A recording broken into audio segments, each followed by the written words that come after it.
Charles Whitmore attempts to control his rebellious son Andrew by forcing him to marry Grace Bennett, a hard-working black server at their country club. But when Andrew genuinely falls for Grace, Charles's manipulation and prejudice threaten to destroy not just their love, but uncover long-buried secrets that will change their lives forever. Don't forget to hit subscribe to catch more gripping stories, and let us know in the comments where you're watching from today. Charles Whitmore stood at the window of his penthouse office, looking down at the city he practically owned. His perfectly tailored suit couldn't hide the tension in his shoulders as he thought about his son Andrew's latest scandal, the gossip. Columns were having a field day with photos of Andrew falling drunk out of another nightclub, wasting the Whitmore family money like it was water. "Enough is enough," Charles muttered, pressing the intercom button. "Send him in." Andrew Whitmore strolled into his father's office like he didn't have a care in the world. At 28, he still had the charm that got him out of trouble in prep school, but now it just made Charles's blood boil. Andrew's designer clothes were wrinkled from last night's partying, and he didn't even try to hide his hangover. "You wanted to see me, Dad?" Andrew dropped into a leather chair, not bothering to sit up straight. Charles turned from the window, his face hard as stone. "I saw the pictures, Andrew. All of them, the clubs, the women, the crashed Ferrari. Do you have any idea what you're doing to this family's reputation?" "Come on, Dad. The press loves it. Besides, isn't that what trust fund money is for?" "Not anymore." Charles walked to his desk and sat down, folding his hands in front of him. "I'm cutting you off." That got Andrew's attention. He sat up straight for the first time. "What?" "Unless you agree to my terms." Charles pulled out a manila folder and slid it across the desk. "Inside is a marriage contract. You're going to settle down and I've chosen your bride." Andrew laughed, but it died in his throat when he saw his father wasn't smiling. "You can't be serious." "Grace Bennett. She works as a server at the country club. She's hard-working, responsible. Everything you're not. You'll marry her within 6 months or you won't see another penny of Whitmore money." "A server? Are you out of your mind?" Andrew jumped to his feet. "I'm not marrying some nobody just because you're having a power trip. Then you can find out what it's like to work for a living." Charles turned back to his window, signaling the conversation was over. "The choice is yours, son. Marry Grace Bennett, or you're cut off, completely." Andrew stormed out of the office, slamming the door behind him. Charles allowed himself a small smile. His son needed to learn a lesson about real life, and Grace Bennett was perfect for the job. She was exactly the kind of person Andrew looked down on, working class, struggling to make ends meet, and black. The marriage would be the ultimate humiliation for his spoiled son. What Charles didn't know was that his perfect plan was about to backfire in ways he never could have imagined. That same afternoon, Grace Bennett wiped down tables at the Whitmore Country Club, trying to ignore her aching feet. At 26, she was the kind of beauty that didn't need makeup or fancy clothes to turn heads, but she didn't have time to think about that. She had 2 jobs and aging parents to support. "Grace," her manager called out, "Table 7 needs service." She hurried over, ready with her professional smile, only to find Andrew Whitmore slouched in a chair, looking at her like she was something he'd scraped off his shoe. "So you're Grace Bennett," he said, not bothering with a greeting. "How would you like to marry into the Whitmore family?" Grace stared at him, wondering if this was some kind of sick joke. "Excuse me? Look, here's the deal." Andrew pulled out a checkbook. "Marry me, play the happy wife for a while, and you'll never have to work another day in your life. Name your price." Grace felt her face grow hot with anger and shame. All around them, other club members were starting to stare. "Mr. Whitmore," she said, keeping her voice steady, "I don't know what kind of person you think I am, but I'm not for sale, not for any price." She turned and walked away, head held high, leaving Andrew sitting there with his mouth open. It was probably the first time in his life anyone had ever told him no. That night, Grace sat at her parents' kitchen table, helping her mother sort through medical bills. Her father's Parkinson's was getting worse, and the insurance barely covered half of what they needed. "You look troubled, baby," her mother said, reaching across to touch her hand. "What's wrong?" Grace shook her head, thinking about Andrew's proposal. Even with all their bills, even knowing how much her parents needed the money, she couldn't bring herself to tell them about it. Some things weren't worth any price. "Just tired, Mama," she said, squeezing her mother's hand. "Just tired." But as she drove home that night to her tiny apartment, Grace couldn't help wondering if she'd just made the biggest mistake of her life. Or maybe, though she didn't know it yet, It was the best decision she'd ever made. Tomorrow would bring another long day of work, more bills to pay and more challenges to face. But Grace Bennett had her dignity, and that was something no amount of Whitmore money could buy. What she didn't know was that her rejection had sparked something in Andrew Whitmore, something that would change both their lives forever. Andrew couldn't sleep that night. He tossed and turned in his silk sheets, Grace's words playing over and over in his mind. "I'm not for sale, not for any price." No one had ever spoken to him like that before. Everyone in his life had always wanted something from him. His money, his connections, his family name. The next morning, nursing another hangover, he found himself driving past the diner where Grace worked her second job. He told himself he was just curious, maybe looking for ammunition to use against her. But when he saw her through the window, serving coffee with a genuine smile despite looking exhausted, something shifted inside him. He watched as she helped an elderly woman count out change for her meal, then slipped some of her own tip money into the check when the woman came up short. Grace never noticed him sitting in his luxury car across the street. "Who does that?" he muttered to himself. "Who gives away their own money when they're barely getting by?" Later that day, he did something he'd never done before. He started researching. He looked up Parkinson's disease, the condition Grace's father suffered from. The more he read, the more he understood why she worked 2 jobs. The medication costs alone were staggering. Without really thinking it through, Andrew made some calls. The next day, a package arrived at Grace's parents' house. New mobility equipment for her father, paid for anonymously. Grace was suspicious when her mother called about the mysterious delivery. "It has to be from the Whitmore family," she said, pacing her apartment. "But why? What do they really want?" She got her answer a few days later when Andrew showed up at the diner again. This time he sat at the counter and waited for her. "Before you throw coffee in my face," he said quickly when she approached, "I just want to talk. No proposals, no checkbook. Just talk." Grace studied his face, looking for signs of trickery. 5 minutes, that's all you get. For the first time in his life, Andrew felt nervous talking to someone. "I saw what you did the other day, helping that old lady with her bill." "Why?"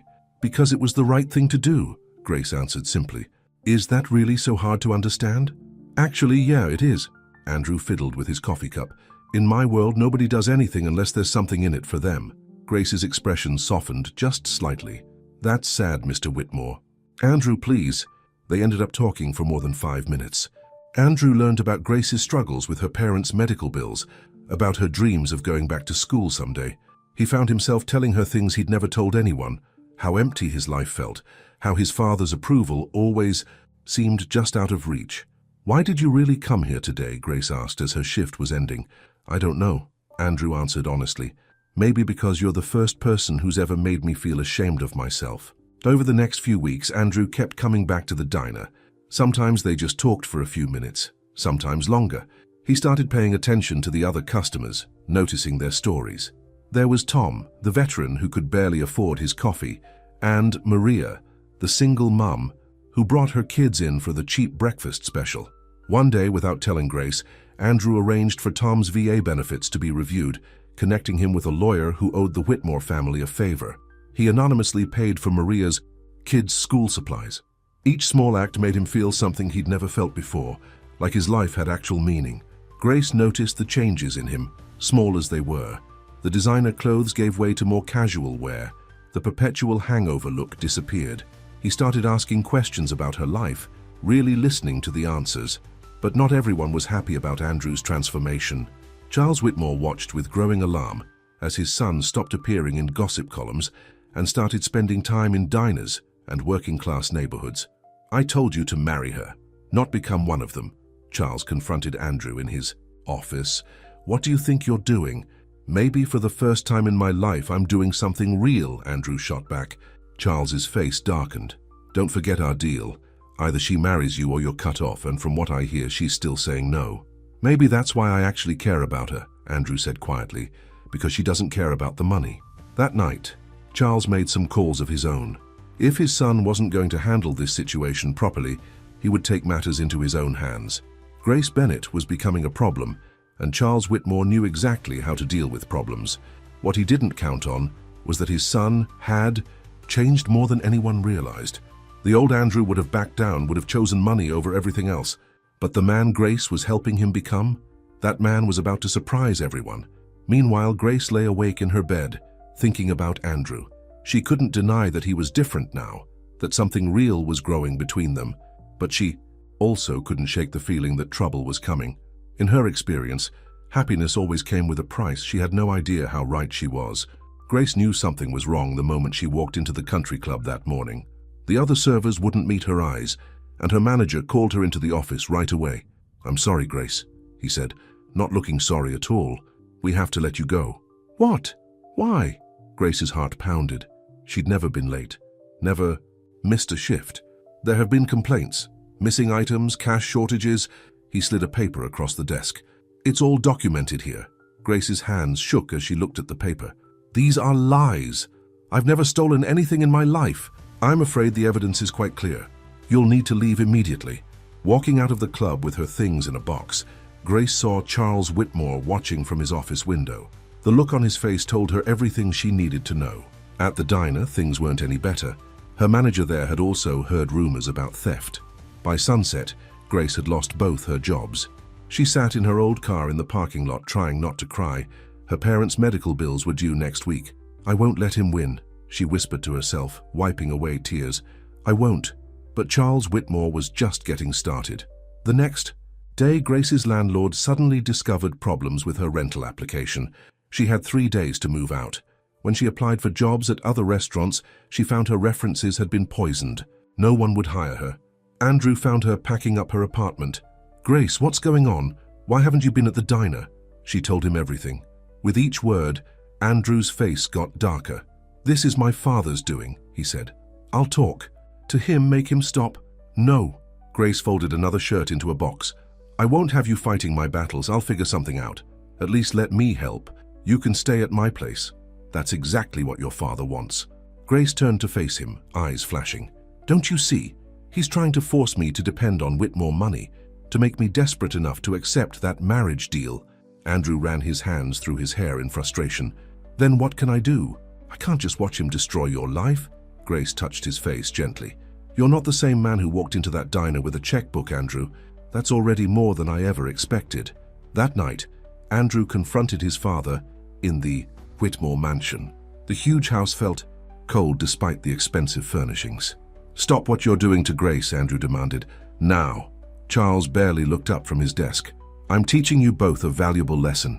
Everyone has a breaking point, son. Even your precious Grace. This isn't a game. These are people's lives you're playing with." "Life is a game," Charles said coldly. "And the Whitmores always win. That girl needs to learn her place." "Her place?" Andrew's voice shook with anger. "She's worth 10 of you and you know it. That's what really bothers you, isn't it? That someone you think is beneath you could have more dignity than you've ever had." Charles stood up slowly. "Watch yourself, boy. Remember who pays for your lifestyle. Maybe it's time I paid for it myself." Andrew stormed out, slamming the door so hard the walls shook, but Charles just smiled and picked up his phone. "Time for phase 2, he said to someone on the other end. "Make sure everyone in town knows about Grace Bennett's troubled past." The next day, rumors started spreading. Grace had a criminal record, people whispered.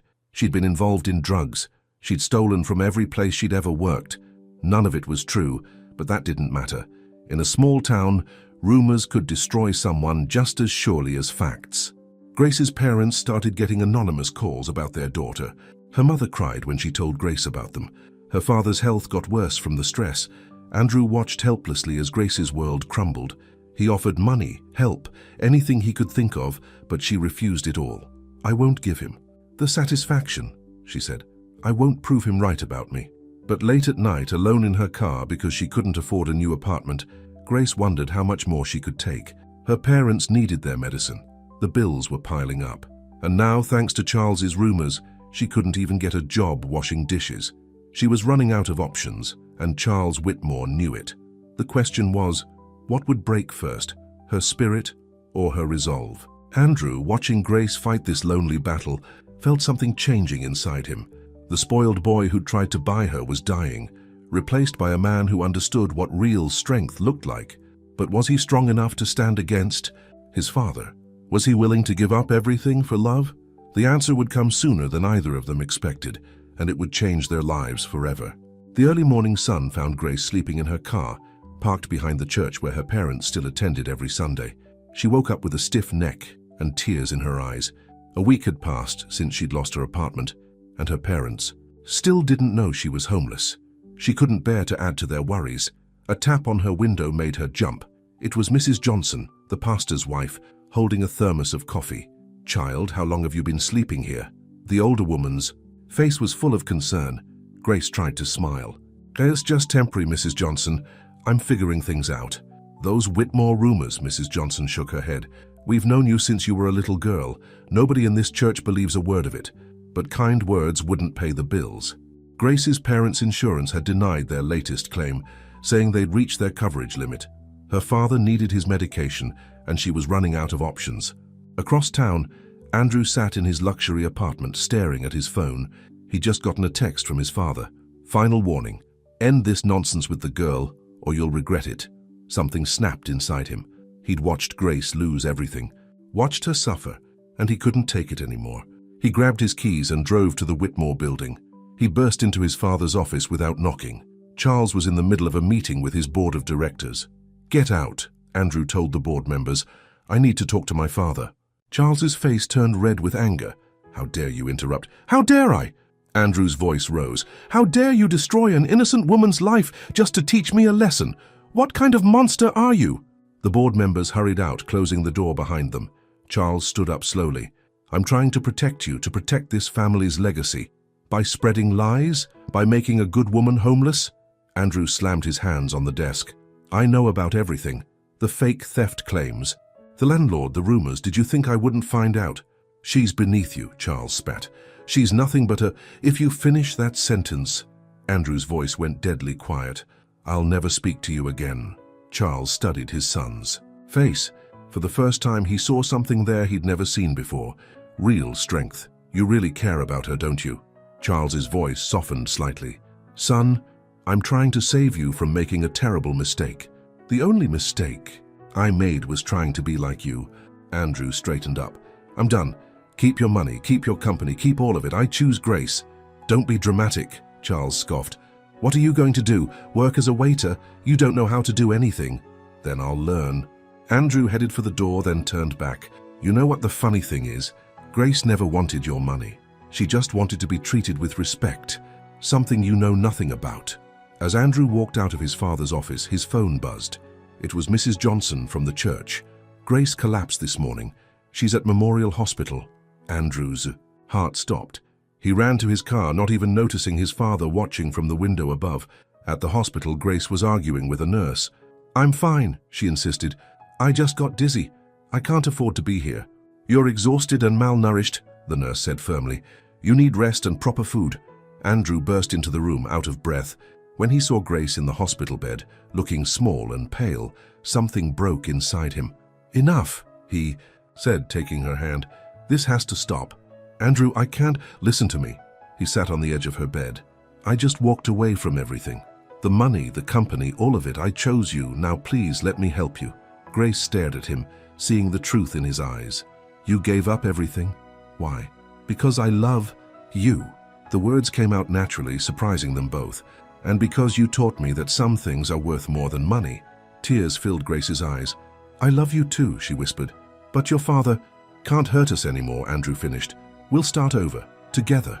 In the hallway, Charles Whitmore stood listening, his hand trembling on his cane. He'd followed his son to the hospital, planning another confrontation.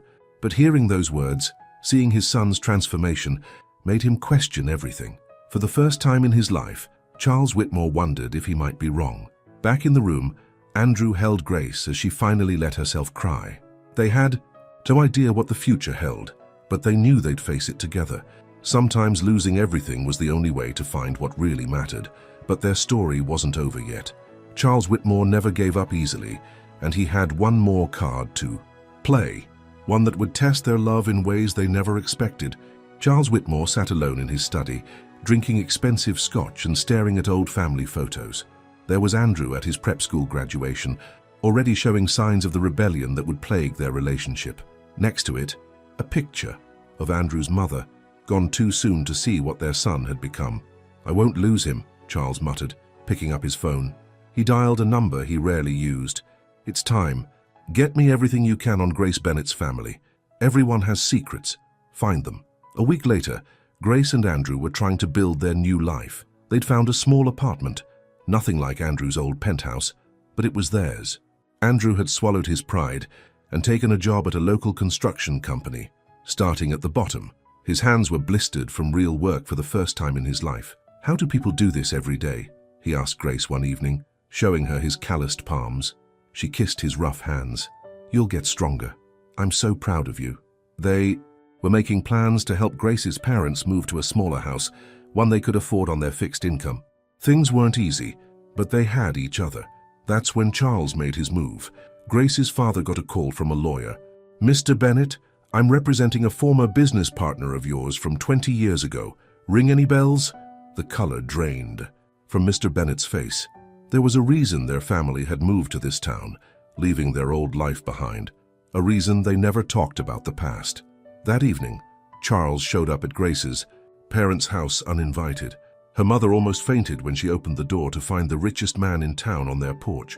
"We need to talk," Charles said, walking in like he owned the place. "About Detroit, about what happened at the factory." Grace's father, already weak from his illness, started shaking.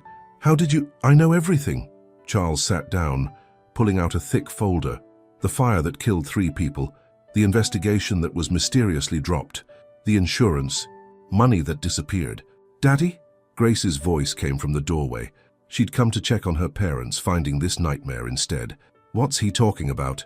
Charles smiled coldly. "Your father wasn't always the upstanding citizen he pretends to be. 20 years ago, he was the night supervisor at a factory that burned down. 3 people died. The police suspected arson but could never prove it. The insurance money, quite a large sum, vanished the same day your family left town." Grace looked at her father, seeing the truth in his eyes. "It wasn't like that," Mr. Bennett whispered. "I didn't start the fire, but I knew who did. They paid me to keep quiet, to go away. And now," Charles stood up, straightening his tie, "all those old files are sitting on the new Detroit DA's desk.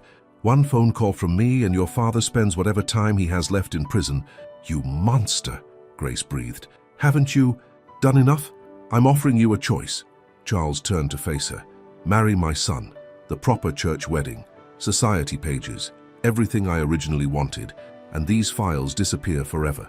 Refuse and your father faces justice for his crimes." Andrew walked in just then, having followed Grace when she didn't answer his calls. He heard everything. "So this is what it comes to." Andrew's voice was filled with disgust. "Blackmailing an old, sick man?" "I'm protecting our family name," Charles insisted. "That's all I've ever done." Grace went to her father, holding his trembling hands. All these years he'd carried this secret, this shame. She remembered how hard he'd worked to give them a better life, how he'd taught her about honesty and integrity. "The money?" she asked softly. "What happened to it?" Her father's eyes filled with tears. "Children's hospital, anonymous donation. I couldn't keep it, couldn't live with myself. Been trying to make up for it ever since." Andrew moved to stand beside Grace. "The statute of limitations on the cover-up ran out years ago," he said. "I learned that much in law school before I dropped out." "You're bluffing, Dad." Charles's face hardened. "Are you willing to risk it? To see your future father-in-law dragged through the mud, his name ruined, your mother's heart broken?" Grace stood up slowly. Everyone in the room held their breath, waiting for her answer. "My father made a terrible mistake," she said, "but he spent the rest of his life trying to make it right. He taught me that what matters isn't the mistakes we make, but how we choose to fix them." She turned to Charles. "What are you teaching your son?" The room fell silent. Charles looked at his son, really looked at him for the first time in years. He saw a man standing tall, defending the woman he loved, ready to give up everything for what he believed in. In that moment, Charles Whitmore faced a choice of his own. But would a lifetime of pride and prejudice let him make the right one? The answer would change all their lives forever. Charles Whitmore stood in Grace's parents' living room, the weight of his choices heavy on his shoulders. The folder of evidence felt like it was burning in his hands. For the first time in his life, wealth and power didn't feel like enough. "Dad," Andrew said quietly, "look at what you're doing. Really look." Charles glanced around the modest room. Family photos covered the walls. Grace's graduation, family picnics, moments of simple joy. On the side table, there was a pile of medical bills and a Bible well worn from daily reading. Mr. Bennet struggled to his feet, his hands shaking. From his Parkinson's, "Mr. Whitmore, I won't deny my past. I made a terrible choice and not a day goes by that I don't regret it. But my daughter," his voice broke, "Grace deserves better than being punished for my sins." Mrs. Bennet wrapped her arm around her. "Husband, we've worked hard to raise our daughter right. She's a better person than we ever were." Charles looked at Grace, really looked at her for the first time. He saw what his son had seen, not just her beauty, but her strength, her dignity. She stood there, facing him without fear, ready to protect her family no matter the cost. "You remind me of someone," Charles said suddenly, his voice softer than anyone had ever heard it. "My wife, Andrew's mother. She came from nothing too. My family opposed our marriage, said she wasn't good enough." Andrew stared at his father. He'd never heard this story before. "What happened?" Grace asked gently. "I chose her." Charles's eyes grew distant with memory. "Gave up my inheritance, started over with nothing. My father said I'd regret it, but Elizabeth," he smiled sadly, "she taught me how to be happy with less. After she died, I think I forgot everything she taught me. I became what I once fought against." Slowly, deliberately, Charles walked to the fireplace. Everyone watched in silence as he opened the folder and began feeding pages into the flames. "Dad," Andrew's voice was barely a whisper. "I've spent so many years trying to control you," Charles said, watching the papers burn, "trying to make you into what I thought a Whitmore should be. But you're your mother's son, too. She would be proud of you today, proud of the man you've become." Grace moved to stand beside Andrew, taking his hand. Charles watched them, seeing what he'd been blind to before, the same look of love he'd once shared with Elizabeth. "Mr. Bennet," Charles turned to Grace's father, "your past is your own. I have no right to judge you, no right to use it as a weapon. The truth is," he paused, struggling with words that didn't come easily. "The truth is, I'm the one who needs to ask for forgiveness." The room was silent except for the crackle of burning papers. Mrs. Bennet wiped tears from her eyes. Mr. Bennet's hands had stopped shaking. "Does this mean—" Grace started. "It means I've been a fool," Charles interrupted. "A proud, prejudiced, old fool who almost destroyed his son's happiness because he couldn't see past his own arrogance." He walked to Grace, taking her hands in his. "Can you forgive an old man who forgot what love really means?" Grace looked up at him, seeing the pain and regret in his eyes. "Love means second chances," she said softly. "That's what my parents taught me." Andrew put his arm around Grace, hardly daring to believe what was happening. "Dad, does this mean—" "It means I give you both my blessing," Charles said, "for whatever that's worth now. And," he took a deep breath, "I want to help. Not with conditions, not to control you, but because it's what a father should do, what Elizabeth would have wanted me to do." Mr. Bennet cleared his throat. "Mr. Whitmore, about the factory—" "It's in the past," Charles cut him off. "We all have regrets, things we wish we could change. What matters is who we choose to be today." As the last of the papers turned to ash, Charles felt something inside him change. The bitterness he'd carried for so long began to fade. Looking at his son and Grace, he saw not a threat to his legacy, but its future, a future built on love, not pride. But life rarely wraps up neatly like a fairy tale. Even as this family found their way toward healing, new challenges waited on the horizon. Charles Whitmore had enemies of his own, people who wouldn't understand or accept his change of heart. The question was, could this newfound family bond survive what was coming? The answer would test them all in ways they never expected. The news of Charles Whitmore's acceptance of Grace spread through town like wildfire. Not everyone was happy about it, especially the members of the Whitmore Company Board of Directors. They gathered in the conference room early one morning, faces grim with disapproval. "This is unacceptable." Richard Sterling, the senior board member, pounded his fist on the table. "Charles has lost his mind. First, he lets his son throw away his position for some waitress, and now he's welcoming her into the family. The shareholders are in an uproar." Victoria Hayes, Charles's longtime legal advisor, nodded in agreement. "The Whitmore name means something in this town. We can't let it be tarnished by this scandal." Meanwhile, Charles was having breakfast with Grace and Andrew at their small apartment. He looked oddly out of place in his expensive suit, sitting at their second-hand table. But his smile was genuine as Grace served him scrambled eggs. "These are better than what my chef makes," he admitted, making Grace laugh. Andrew watched them, still amazed by his father's transformation. but his phone wouldn't stop buzzing with messages from old family friends and business associates, all expressing their concern about the situation. "The vultures are circling," Andrew said, showing Grace the latest message. "They think Dad's having some kind of breakdown." Charles put down his fork. "Let them talk. I've spent too many years caring about what those people think." But it wasn't that simple. That afternoon, Charles walked into a board meeting to find Richard Sterling leading a vote of no confidence. "Charles," Richard said, not even bothering to hide his disdain, "we've been friends for 30 years. Don't throw away everything you've built for this inappropriate situation." Charles felt his old anger rising, but remembered Grace's words about second chances. "The only inappropriate thing here is your prejudice, Richard. My son has found happiness, real happiness. I won't stand in the way of that anymore." "Then maybe you shouldn't be standing here at all," Victoria Hayes said smoothly. "We've already contacted the major shareholders. They agree that your recent behavior raises serious concerns about your judgment." Before Charles could respond, his secretary burst into the room. "Mr. Whitmore, you need to see this." She handed him a tablet showing the local news website. The headline made his blood run cold. "Whitmore Family Scandal. The Dark Truth Behind Grace Bennett's Family." Someone had leaked the story about the factory fire, twisting it to make it seem even worse than it was. The article painted Grace's father as a murderer who had escaped justice, and Grace as a gold digger, using her family's criminal past to blackmail the Whitmores. "Did you do this?" Charles demanded, looking at Richard and Victoria. Their satisfied smirks told him everything he needed to know.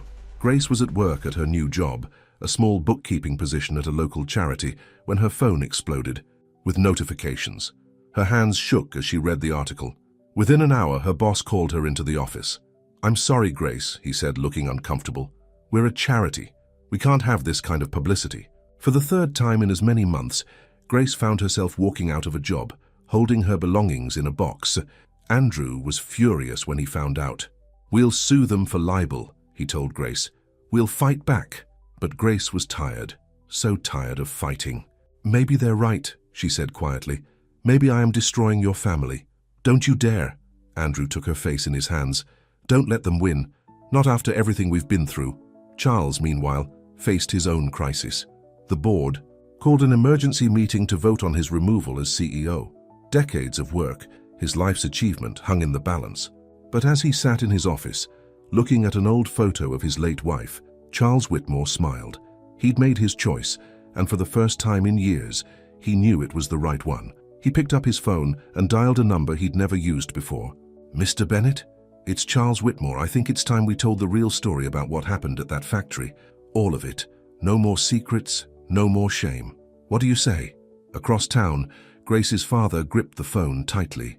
20 years of guilt and fear had kept him silent. But maybe it was time for the truth to come out. Not the twisted version in the newspapers, but the real story of mistakes, redemption, and the price of silence. The storm was coming, and it would test them all, but this time they would face it together. What no one knew was that Victoria Hayes was hiding secrets of her own, secrets that would shake the foundations of everything they thought they knew about that night at the factory. The truth was far more complicated than anyone imagined, and it was about to explode in all their faces. Victoria Hayes sat alone in her office late at night, staring at an old newspaper clipping about the factory fire. Her hands trembled as she poured another drink. The article included a list of the victims, including her younger brother, Michael Hayes, age 19. 20 years, she whispered to herself. 20 years of waiting for this moment. Meanwhile, Grace's father had agreed to meet with Charles at the Whitmore mansion. Grace, Andrew, and Mrs. Bennett came too, knowing this meeting would change everything. They gathered in Charles's study, the same room where he had once plotted to separate Andrew and Grace. "Start from the beginning," Charles said gently. "Tell us everything." Mr. Bennett took a deep breath. "I was the night supervisor at Hayes Manufacturing. Times were hard, the company was struggling. Then one night, Victoria Hayes's father, the owner, called me into his office. Everyone listened intently as Mr. Bennett revealed the truth he'd kept hidden for so long. James Hayes wanted to burn down the factory for the insurance money. He'd already arranged everything. All I had to do was change the work schedule that night, make sure the building was empty." Mr. Bennett's voice broke. "He promised no one would get hurt." "But someone did get hurt," Grace said softly, taking her father's hand. 3 people died. Mr. Bennett nodded, tears in his eyes. 3 people who weren't supposed to be there, including James Hayes' own son, Michael. He was working late trying to learn the family business. Nobody knew he was in the building. Charles leaned forward. What happened then? James Hayes was devastated. He paid me to disappear to keep quiet about his involvement. Said he'd kill me if I ever told anyone. Mr. Bennett looked at his family. I took the money, but I couldn't keep it. Donated every penny to the children's hospital Michael Hayes had volunteered at. Then we moved here, tried to start over. Suddenly the study door burst open. Victoria Hayes stood there, her face twisted with rage and grief. You knew, she said to Mr. Bennett. All these years you knew my father killed my brother. The room fell silent. Grace moved protectively closer to her father. Victoria, Charles stood up. How long have you been planning this? Ever since. I tracked him down 5 years ago. She laughed bitterly. I took a job at Whitmore Industries just to get close to this family. When I saw Grace's application at the country club, saw her last name, I knew my chance had finally come. You're the one who told my father about Grace, Andrew realized. You manipulated this whole situation. Victoria's eyes blazed. I wanted you to destroy them like they destroyed my family. My father died of grief 2 years after the fire. I lost everything. I'm so sorry, Mr. Bennett said quietly. Not a day goes by that I don't regret my part in what happened. Sorry doesn't bring my brother back, Victoria shouted. No, Grace stepped forward. But destroying more lives won't either. Your brother Michael, he volunteered at a children's hospital, right? Would he want this? Victoria's hands started shaking. You don't know what he would want. You don't know what it's like to lose everything. Actually, I do, Grace said softly. These past months I've lost my jobs, my home, my reputation, but I learned something important. Real strength isn't about revenge. It's about choosing to be better than those who hurt you. Charles walked over to Victoria, putting a hand on her shoulder. Your father's insurance fraud scheme killed your brother, Victoria. Mr. Bennett's silence protected the guilty. Yes, but his donation to that hospital helped countless children live. Sometimes good can come even from our worst mistakes. Victoria sank into a chair, 20 years of hatred and pain finally overwhelming her. I just wanted someone to pay for what happened. Someone did pay, Mrs. Bennett spoke up. My husband has carried this guilt every day. We've lived with this shadow over us for 20 years. Isn't that punishment enough? The room fell quiet again, heavy with the weight of secrets finally spoken. But in that silence, something shifted. The truth, however painful, was finally out in the open. Charles looked around at all of them. His son, the woman who had changed their lives, the family that had suffered for so long, and the woman consumed by vengeance. He realized that healing couldn't begin until the past was faced honestly. But as Victoria wiped her eyes, a hard look came over her face. You think this is over? She asked. The board meeting is tomorrow. By noon you'll lose everything, Charles, and then everyone will know what kind of family you've chosen to embrace. She stormed out, leaving them all to wonder. Had the truth come too late to save them? The biggest battle still lay ahead, and the morning would bring choices that none of them were prepared to make. The morning of the board meeting dawned bright and clear. Charles Whitmore stood in front of his mirror, adjusting his tie one last time. In a few hours, he might lose the company he'd spent his life building. Surprisingly, he felt at peace. Grace and Andrew arrived at the Whitmore building early, holding hands as they walked through the lobby. Employees stared and whispered, but neither of them cared anymore. They'd been through too much to worry about gossip now. Whatever happens today, Andrew squeezed Grace's hand, we're in this together. Victoria Hayes was already in the boardroom, laying out documents for each board member. Her victory seemed assured. She'd spent the night calling shareholders, making sure they understood the scandal the Whitmore family was bringing on their company. Is everything ready? Richard Sterling asked, straightening his expensive suit. Victoria nodded. By noon, Charles Whitmore will be finished. But she hadn't slept all night, haunted by Grace's words about her brother Michael. Would he really want this revenge? The doubt gnawed at her. The elevator doors opened, and everyone turned to stare. Charles walked in first, followed by Andrew and Grace. But behind them came Grace's parents, and then, to everyone's shock, dozens of people none of them recognized. What is this? Richard demanded. This is a closed board meeting. These people, Charles said calmly, have a right to be here.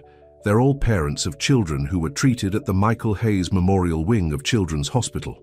Victoria froze. What did you say? An older woman stepped forward. 20 years ago, an anonymous donation built a new wing at our hospital. It saved my daughter's life. Last night, Mr. Bennett finally told us he was the donor, and why. One by one, the parents shared their stories. Children saved from cancer, from heart defects, from accidents, all because of the hospital wing that Grace's father's guilt had built. The money from that insurance fraud, Mr. Bennett said quietly. I couldn't keep it. Michael Hayes loved that hospital, volunteered there every week. It seemed right to honor his memory that way. Victoria's hands started shaking. You named it after my brother. It was the least I could do, Mr. Bennett answered. I couldn't bring him back, but I could make sure his name lived on through something good. Charles turned to the board members. You all came here today to judge whether my family's name has been tarnished. Well, let me tell you about family. My son found love with a woman who taught him the value of hard work and integrity. Her father made a terrible mistake, yes, but he spent 20 years trying to make it right. That's the kind of family I'm proud to be connected to. Richard. Sterling scoffed. Very touching, but the shareholders will be interested to know, Andrew interrupted, about your insider trading, Richard. Did you think we wouldn't find out? Dad's been gathering evidence for months. Richard's face went pale. Charles smiled grimly. I may have been distracted lately, but I'm not blind. You and Victoria thought you could use this situation to take over my company. But you forgot something important. I didn't build this company by being naive. Victoria stood up suddenly. Stop! Her voice cracked. Just stop. Everyone turned to look at her. Tears were streaming down her face. Michael would have hated this, she whispered. All these years I thought I was honoring his memory by seeking revenge, but he's been helping children all this time through what you did. She looked at Mr. Bennett. He would have loved that. Grace walked over to Victoria and took her hand. It's not too late to choose a different path. Believe me, I know about forgiveness. The boardroom was silent. Richard Sterling looked around frantically, realizing his plan was falling apart. This is ridiculous. We're here to vote. Yes, we are, Charles said. So let's vote. But first, I have an announcement. I'm stepping down as CEO. Gasps filled the room, but Charles wasn't finished. And I'm recommending my son Andrew as my replacement. Andrew's jaw dropped. Dad, what? You've learned more about leadership in these past few months than I taught you in years, Charles said proudly. You stood up for what was right, no matter the cost. That's what this company needs. Victoria wiped her eyes and stood up. I withdraw my support for the no confidence vote, and I resign from the board. One by one, the other board members followed her lead. Richard Sterling stormed out, knowing his career was over. But the story wasn't quite over. Victoria turned to Mr. Bennett, 20 years of pain in her eyes. I need to hear everything about that night, about Michael, please. Grace watched as her father nodded, ready to finally tell the whole truth. She leaned against Andrew, feeling the weight of secrets finally lifting. Charles looked around at his transformed family, his son, the woman who had changed their lives, and even their former enemies finding peace. But he knew the journey wasn't over yet. There was still one more chapter to write in their story, one more healing to complete, and it would take all of them together to do it. 6 months later, the garden of the Whitmore estate was transformed with white flowers and twinkling lights. The same place where Charles had once plotted to force Andrew and Grace together was now the setting for their real wedding, this time born of love instead of manipulation.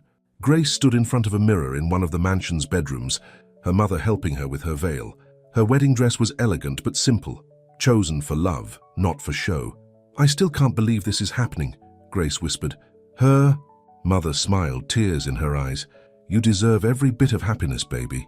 You showed us all what real strength looks like. There was a knock at the door. To everyone's surprise, it was Victoria Hayes. Can I come in? She asked softly. Over. The past months, Victoria had become an unexpected ally.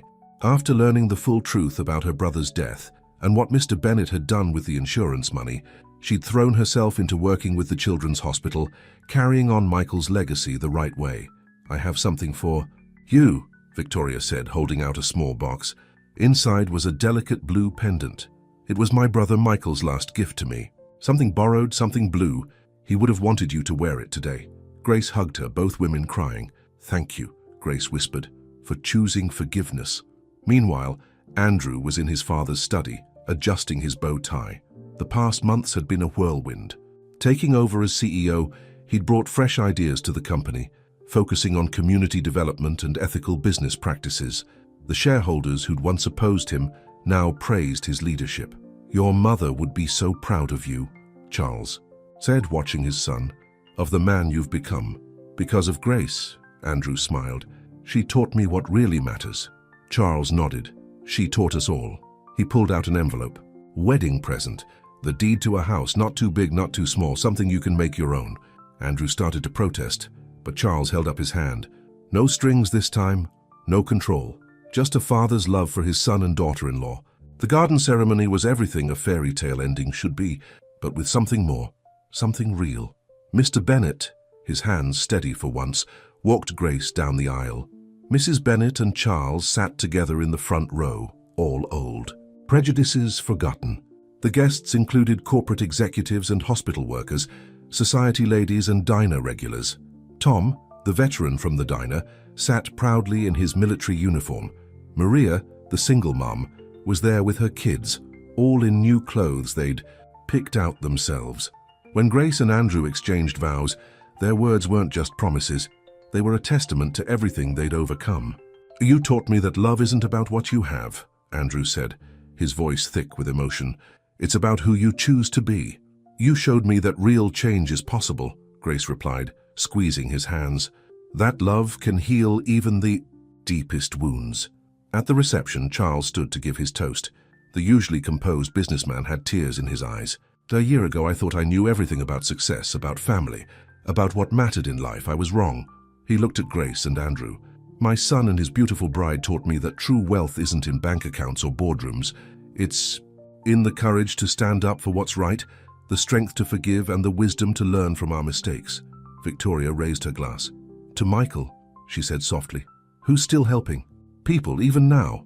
"To second chances," Mr. Bennet added, holding his wife's hand. Grace looked around at her incredible, imperfect, beautiful family, the one she'd been born into and the one she'd found along the way. Her father was getting better with new treatments Charles had helped them find. Her mother had started volunteering at the hospital with Victoria. Even the diner where it all started was thriving, now owned by its employees thanks to an anonymous investment from the Whitmore family. Later that night, as Grace and Andrew shared their first dance, Charles watched from the sidelines. He thought about his late wife Elizabeth, wondering if she had somehow guided them all to this moment. "You were right, my love," he whispered. "The heart knows better than pride." The music played, the stars twinkled, and love, real, transformative, unshakable love, filled the garden. It hadn't been an easy journey. They'd all had to lose something to find what really mattered, but standing there together, they knew every step had been worth it. Because sometimes the greatest love stories aren't about perfect people finding each other. They're about imperfect people choosing to be better, choosing to heal, choosing to forgive. And in the end, that's what makes them perfect after all. Grace and Andrew danced beneath the stars, surrounded by their unlikely family, their unlikely friends, their unlikely happiness. And they knew that while their story might sound like a fairy tale, it was something even better. It was real. The EEE. End.